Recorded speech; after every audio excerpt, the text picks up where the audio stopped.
Кандайсыңар кыргызстандыктар? Күн кайнап эле кантип жашап атасыңар ысыкты я? Кыргызстан боюнча эле ушундай болду, же Ошто эле ушундай болду. 2 күндөн бери кайнап атат да. Кара жаным капкара болуп, караңгыда көрүнбөй турган болоюн деп калдым да же.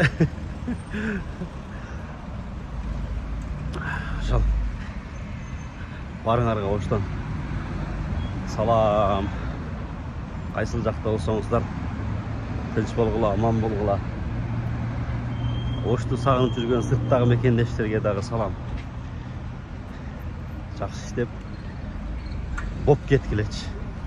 Силер боп кетсеңер, биздин Кыргызстанда экономикабыз көтөрүлөт. Ошол азырынча Кыргызстан эмнеден өнүгүп атат десеңер, Кыргызстан азыр номер 1 курулуш боюнча десем болот. Ипотекалык үйлөр, жаңы айыл өкмөттүн имараттары, жаңы мектептер, бала бакчалар курулуш боюнча ушундай кетти. Анан боюнга алыш керек.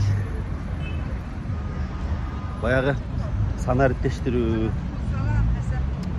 санарип министрлиги дегендер ошол 2010-жылы кандай болсо дагы деле ошондой. Онлайн заманга жараша эч нерсе жок. Мисалы жөнөкөй эле соңго барсаңар, центр обслуживания населения паспорт боюнча күндө 150 адам ошол жерде кезекте отурат.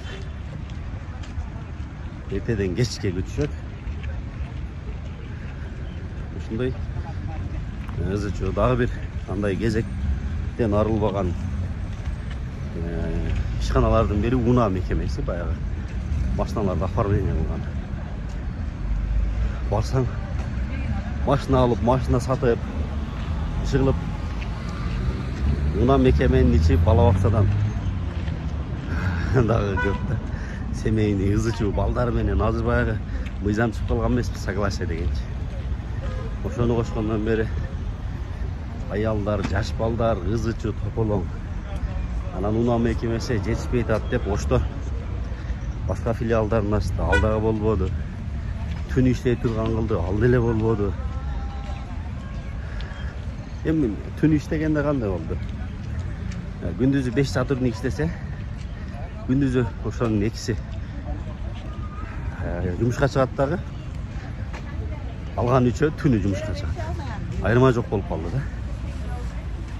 Ошол так бар жок жакшы.